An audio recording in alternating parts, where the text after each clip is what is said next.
Hey guys, welcome back. This is how to put Amazon prices on Google Spreadsheet. So first, just simply go to google.com and just simply search over here, import from web.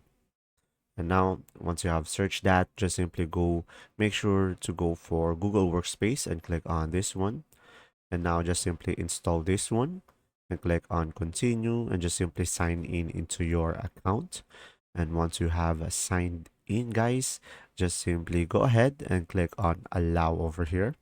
And once you have allowed it, just simply go ahead and go for your Google spreadsheet and just simply go for the extensions over here and go for import from web and click on activate add-on.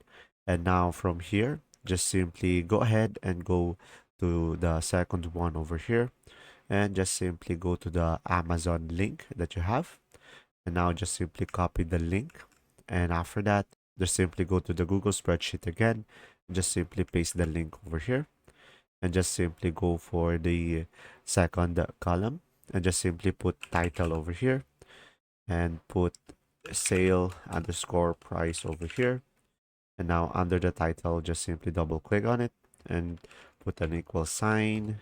And after that, go for import from web. And now just simply select the URL, which is this one. After that, just simply put a comma. And after that, just simply select this one. And after that, just simply close it and enter. And now just simply wait for it to load up. And from there, you should be able to see the price. As you can see, it is 119. And from here, you should be able to show it up here. And after that, you can do the same process of all of the products. And there you go. If this video was helpful, please like and subscribe. And thanks for watching.